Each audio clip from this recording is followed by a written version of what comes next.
નમસ્કાર, પ્રણામ, સ્વાગત છે તમારું એક નવા વિડીયોમાં। મિત્રો, આજનો વિડીયો ખૂબ જ જ્ઞાનવર્ધક બનવાનો છે, તો વિડીયોને અંત સુધી જરૂરથી જોજો। તો ચાલો શરૂ કરીએ આજની વાર્તા। કેવા પુત્રનું મૃત્યુ પિતાથી પહેલાં થઈ જાય છે? કેવો પુત્ર મા બાપને કરુણ દુઃખ આપવા માટે જન્મ લે છે?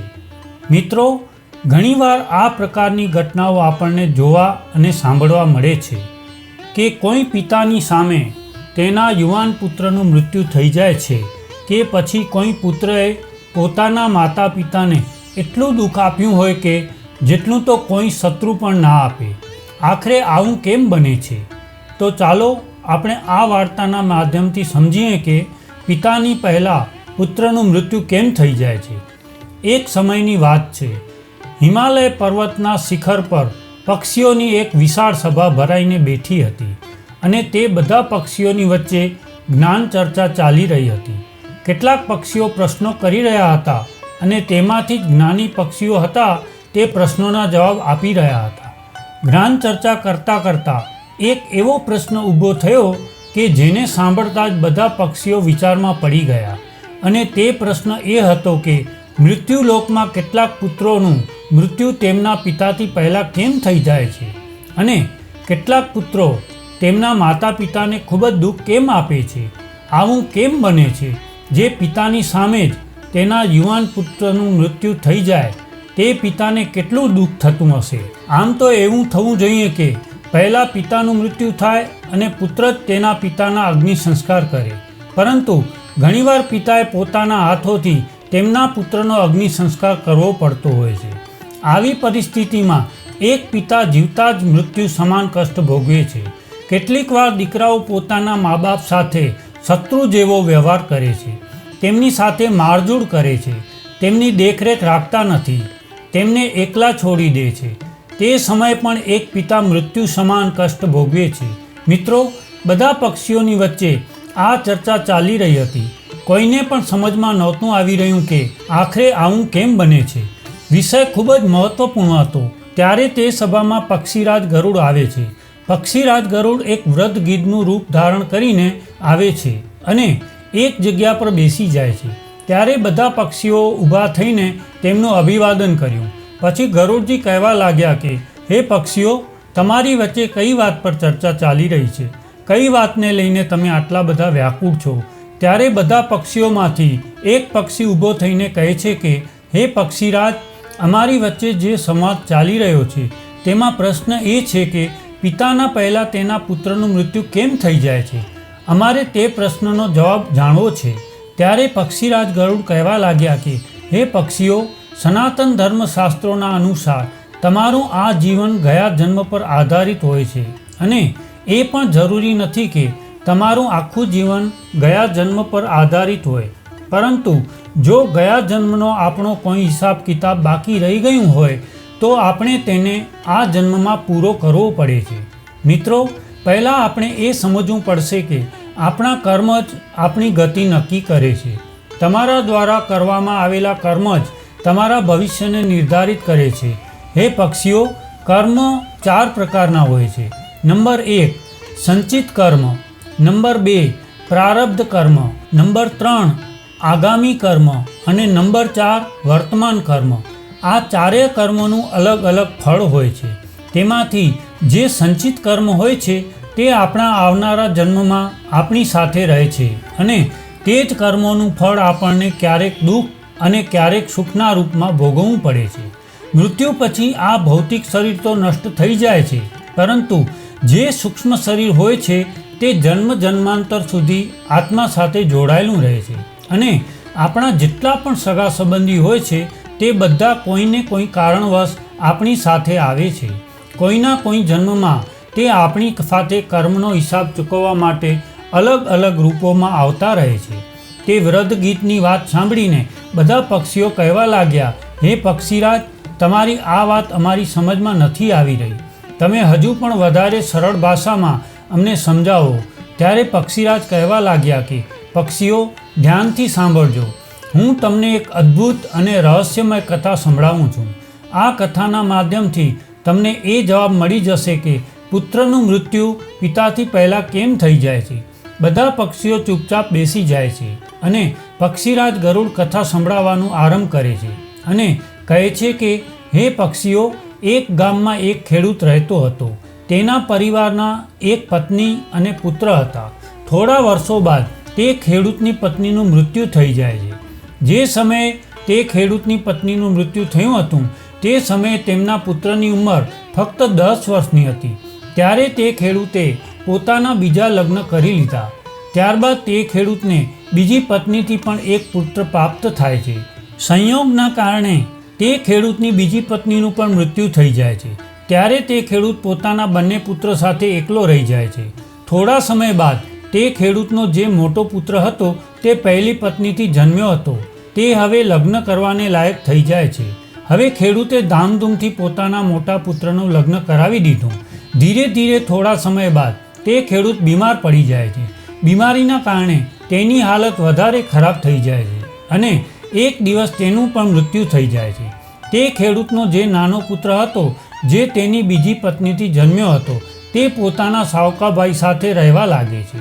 મોટો ભાઈ પોતાના નાના ભાઈને ખૂબ પ્રેમથી રાખતો હતો. ધીમે ધીમે સમય પસાર થતો ગયો. એક દિવસે તે ખેડૂતનો નાનો દીકરો બીમાર થઈ જાય છે અને તેની તબિયત પણ વધારે ખરાબ રહેવા લાગે છે.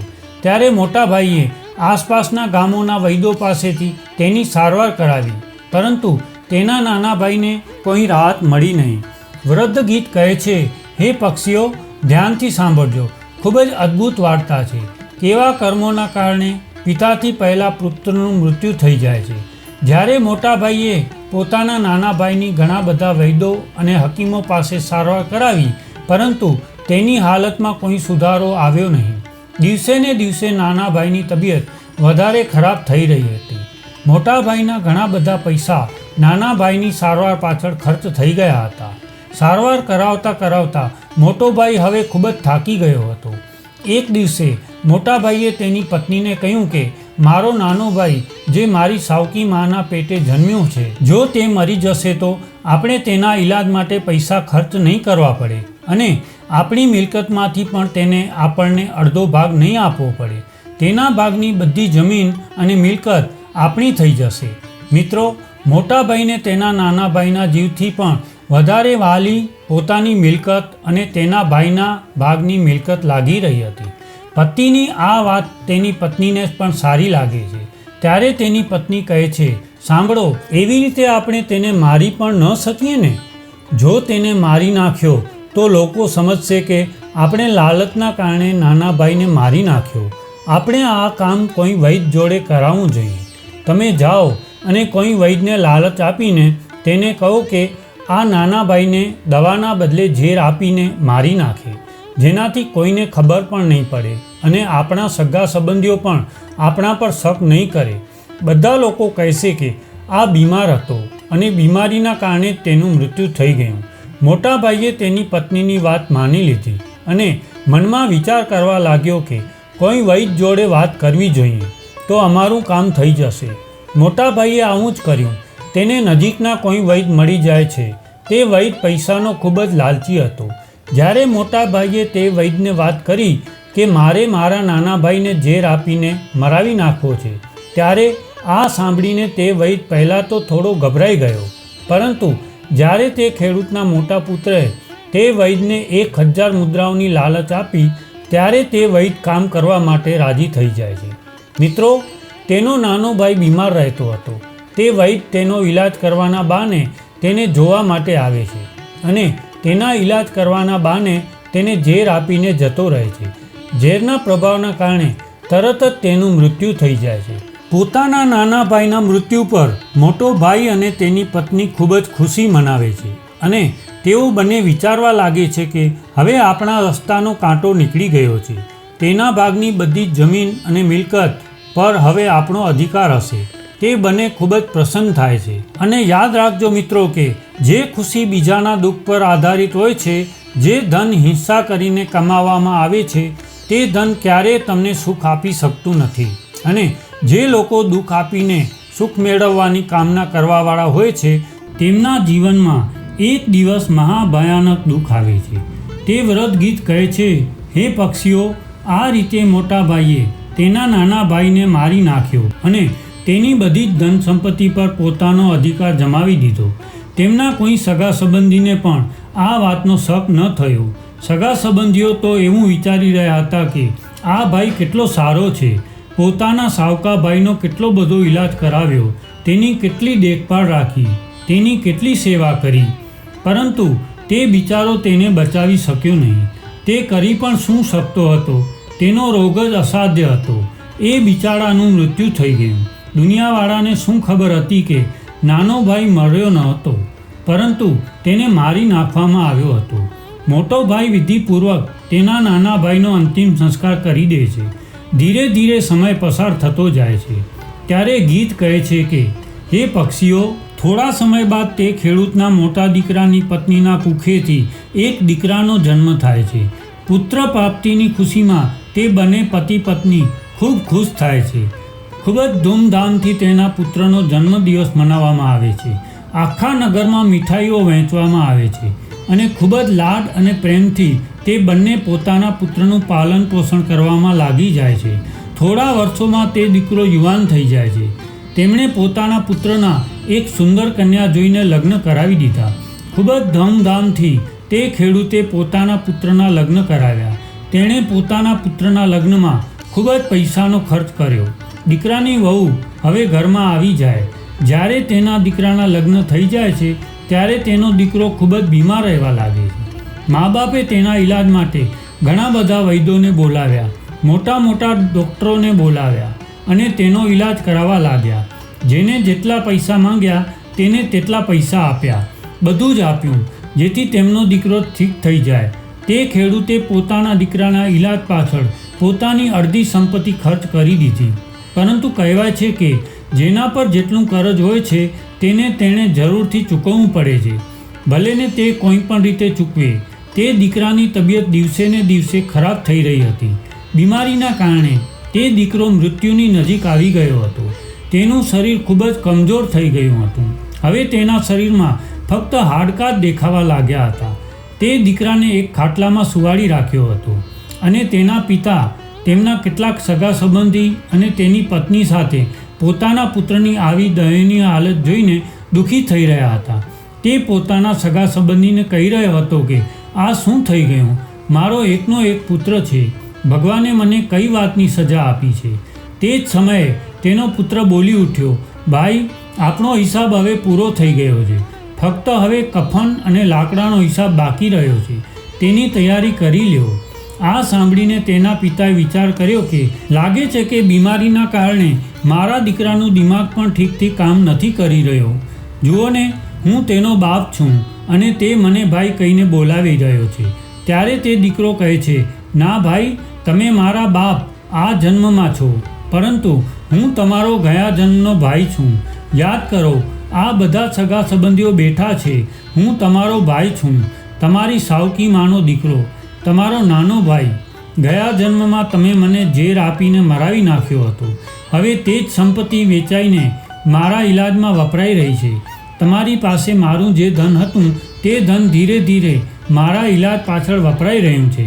મિત્રો, આ સાંભળતા જ તે દીકરાનો પિતા જોર જોરથી રડવા લાગ્યો અને તે કહેવા લાગ્યો કે હાય, મારા કુળનો તો નાશ થઈ ગયો. મેં આ શું કરી દીધું? મેં જે કર્મ કર્યા હતા તે મારી આગળ આવીને ઊભા થઈ ગયા. પણ ભાઈ, મને એ તો જણાવ કે મેં જે કર્યું હતું તે મને તો જોવા મળી ગયું, પરંતુ એક વાત મારી સમજમાં નથી આવી રહી. આમાં તારી પત્નીનો શું દોષ છે? જે બિચારી વિવાહ કરીને તારી સાથે આવી છે, આ તો નિર્દોષ છે. હવે તો તેને જીવતી સળગાવવામાં આવશે. ત્યારે ગીત કહે છે, હે પક્ષીઓ, તે સમયે સતી પ્રથા ચાલતી હતી, જેમાં પતિના મૃત્યુ બાદ પત્નીને પતિની ચિત્તા પર જીવતી સળગાવવામાં આવતી હતી. ત્યારે તે દીકરો કહેવા લાગ્યો, હે ભાઈ, તમે મારી વાત ધ્યાનથી સાંભળો. બધા બેઠેલા સગા સંબંધીઓ અને તમે બધા મારી વાત ધ્યાનથી સાંભળજો. તમે જે વૈદ્યને મારા ઈલાજ માટે બોલાવ્યો હતો તે વૈદ્યને તમે કેટલાક પૈસાની લાલચ આપી હતી અને તેણે મને ઝેર આપી દીધું હતું. જે દુષ્ટ પૈસાના કારણે કોઈને મારે છે તો તેને પણ તેનું ફળ ભોગવવું પડે છે. ત્યારે ગીત કહે છે, હે પક્ષીઓ, તે દીકરો કહી રહ્યો હતો કે જે વૈદ્યે મને ઝેર આપ્યું હતું તેના વિશે તમને કંઈ ખબર છે? ત્યારે તેના પિતા કહેવા લાગ્યા, હા દીકરા, મને ખબર છે. તારા મૃત્યુના 3 વર્ષ બાદ તે વૈદ્ય પણ મરી ગયો હતો.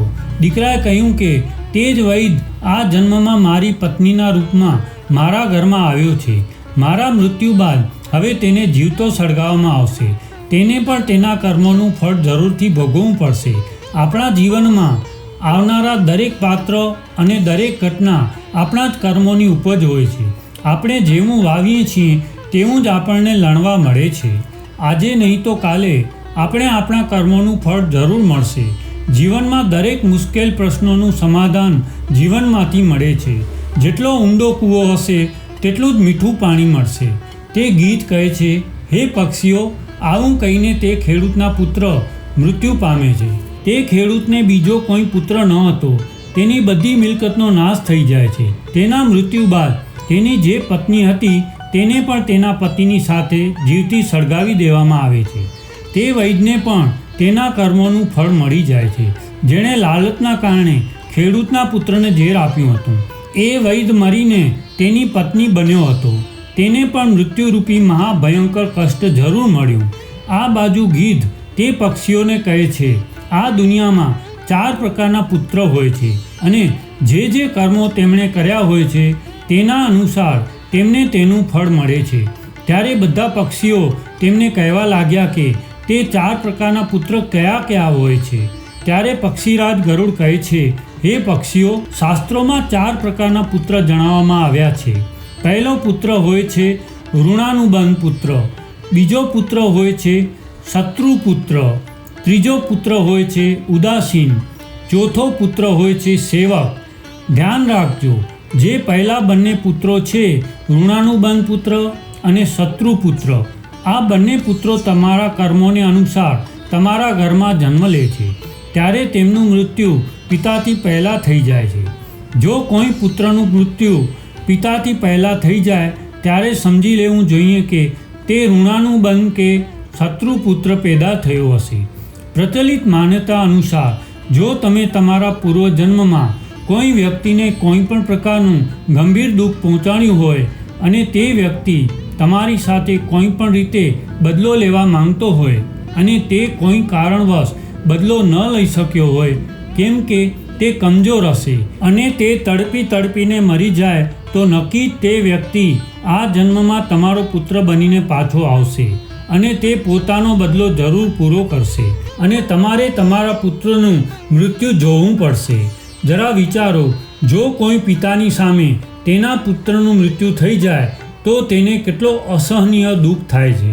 એનો મતલબ એ થાય છે, જો તમારો પુત્ર તમને મૃત્યુ સમાન કષ્ટ આપી રહ્યો છે તો સમજી લેજો કે તમારા પૂર્વજન્મનો તે દુશ્મન હોઈ શકે છે, શત્રુ હોઈ શકે છે, કે પછી એ વ્યક્તિ હોઈ શકે કે જેને તમે મૃત્યુ સમાન કષ્ટ આપ્યું હોય.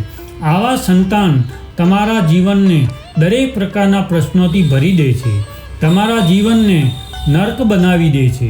આવા સંતાન તમને મારે છે, હેરાન કરે છે, તમારી ધન સંપત્તિને કુકર્મોના માધ્યમથી બરબાદ કરી દે છે અને એક દિવસે તમને ભીખ માંગવા પર મજબૂર કરી દે છે.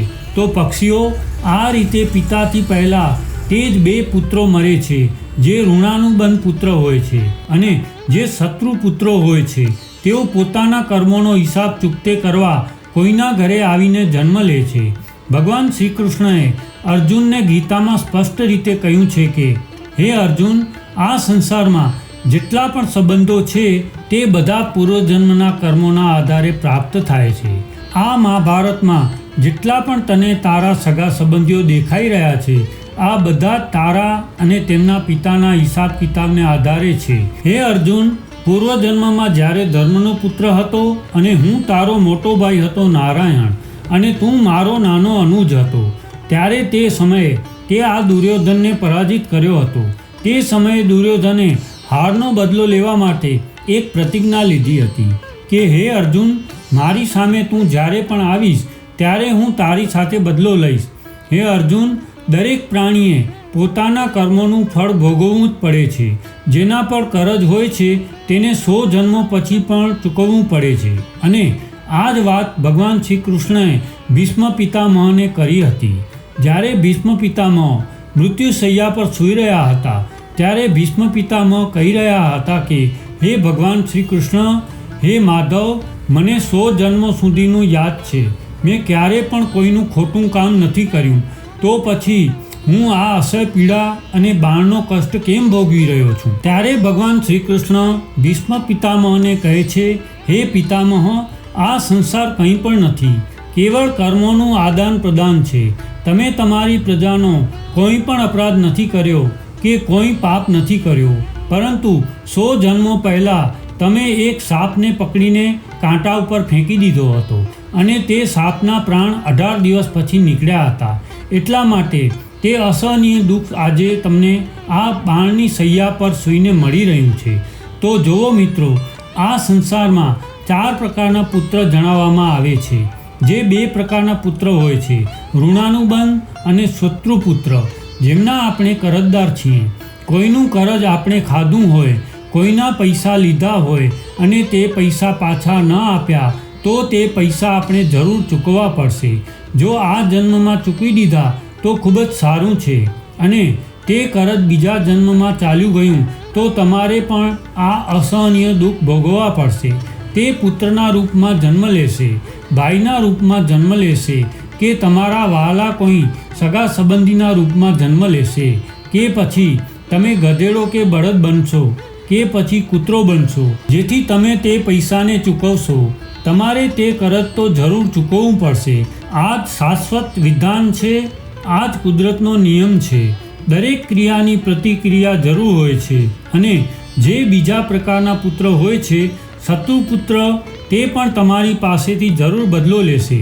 તમારી પાસે કોઈ ગરીબ રહેતો હોય, કોઈ કમજોર રહેતો હોય, અને જો તમે તાકાતવર હો અને તેવા લોકો પર તમે બળ પ્રયોગ કરતા હો, તેમને મૃત્યુ સમાન યાતનાઓ આપી રહ્યા હો, તો જેટલી યાતનાઓ તે કમજોર વ્યક્તિની આત્મા સહન કરશે, તે પણ મોકો મળવા પર તમને તેટલી જ ભયંકર યાતના આપશે.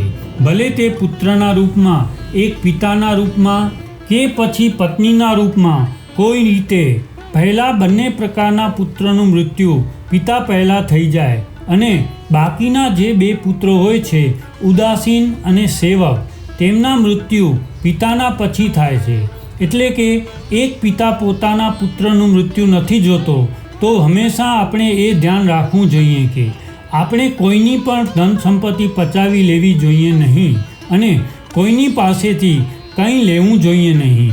અને જો કોઈની પાસેથી લીધું હોય તો આપણે તેનું પાછું આપી દેવું જોઈએ. મિત્રો, બીજી વાત, કોઈ પણ વ્યક્તિને એટલો પણ હેરાન ન કરવો જોઈએ જે આપણાથી કમજોર હોય, અને આપણે તેમને મૃત્યુ સમાન યાતનાઓ આપતા હોય તો તે વ્યક્તિ પણ મોકો મળતા તમારી પાસે હિસાબ કિતાબ જરૂર ચૂકતે કરશે.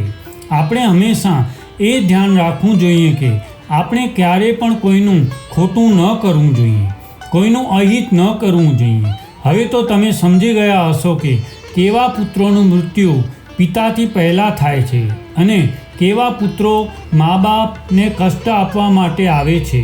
મિત્રો, સીધી વાત છે કે જો આપણે કોઈના પર ઉપકાર કરીશું, મુસીબતમાં તેની મદદ કરીશું, ગરીબી અને લાચારીમાં તેની પૈસાથી મદદ કરીશું, તો સમજજો તમે તમારા પ્રિય મિત્રોની સંખ્યા વધારી રહ્યા છો, અને તે મિત્રો મુશ્કેલ સમયમાં તમારી સાથે જરૂર ઊભા રહેશે.